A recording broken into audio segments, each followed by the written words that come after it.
Welcome to Pindar Poetry. We hope you learned something new.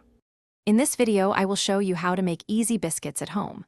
First, gather your ingredients. You'll need 2 cups of all-purpose flour, 1 tablespoon of baking powder, 1/2 teaspoon of baking soda, and 1 teaspoon of salt.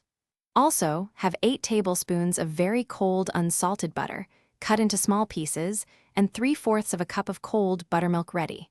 Preheat your oven to 425 degrees Fahrenheit now, so it's ready when your biscuits are. Now let's combine everything.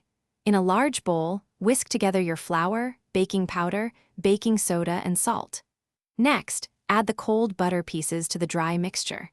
Use a pastry blender or your fingertips to cut the butter into the flour until it resembles coarse crumbs. Finally, pour in the cold buttermilk and mix gently with a spoon until just combined.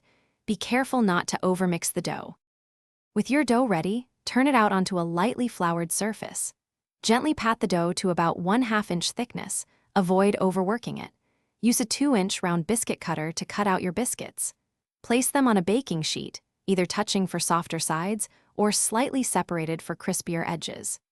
Bake in your preheated 425 degree Fahrenheit oven for 12 to 15 minutes, or until they are beautifully golden brown. Once baked, remove your delicious biscuits from the oven and let them cool slightly on a wire rack. They are best enjoyed warm, perhaps with a dollop of butter, your favorite jam, or even smothered in savory gravy. These homemade biscuits are perfect for breakfast, brunch, or as a side to any meal.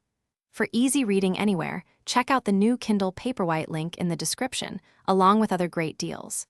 Enjoy your freshly baked, easy homemade biscuits. Thanks for watching. Consider subscribing if we helped you.